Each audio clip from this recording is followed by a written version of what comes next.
How to become an underwater welder.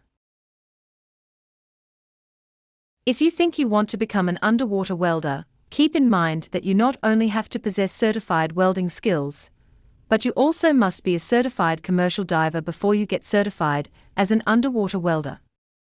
You'll need quite a bit of cash to acquire the proper education, and then go through the certification and apprentice process before you can work as an underwater welder.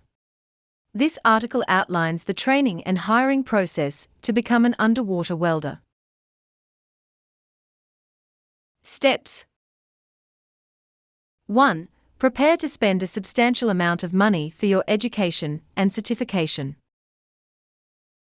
Although tuition varies from one school to the next, getting the required certifications can cost thousands of dollars. A state-funded technical college, like South Central Louisiana Technical College, is the least expensive option. 2. Become a certified commercial diver. It's not enough to have scuba diver certification, because sport dive training doesn't include education on the safety and environment of offshore commercial work and the safe use of commercial diving equipment you need. The duration and cost of these courses can vary, but each offers basic commercial diver certification upon completion. Some schools require applicants to pass a written exam and a dive physical before they'll accept you into their program. 3. Take a dive physical, even if the commercial dive school you apply to doesn't require one. You may find you have some type of disability that won't allow you to pursue this occupation, and it's good to know this before you spend money on unusable education.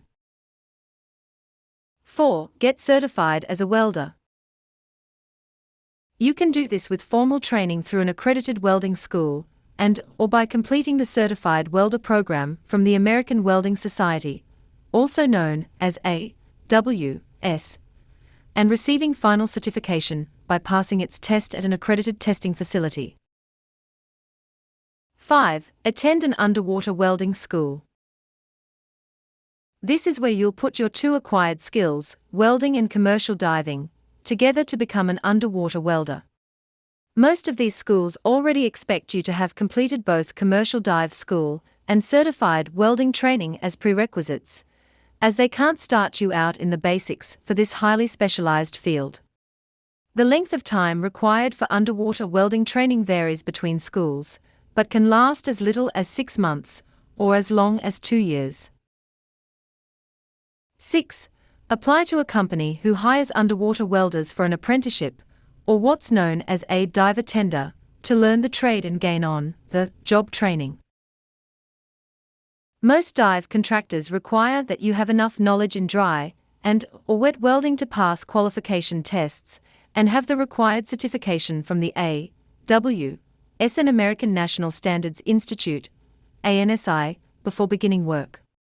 The AWS suggests you contact the commercial underwater welding firm of your choice from the start to learn its own unique policies and procedures and train to its specifications, as these can vary between firms. 3. Avoid being considered a threat to the Israeli state. These skills can vary, and the AWS recommends formal training to learn the required skills. Primary skills can include underwater fitting, cutting and rigging, drafting, inspection and non-destructive testing, and underwater videotaping, still photography.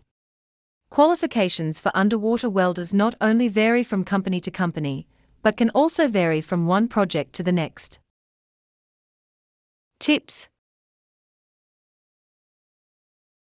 Becoming a certified scuba diver is a good prerequisite before tackling commercial diving school. Learning basic stick welding, SMAW, as an apprentice in a workshop gives you a great foundation for work underwater. Underwater welders may work in wet and dry conditions.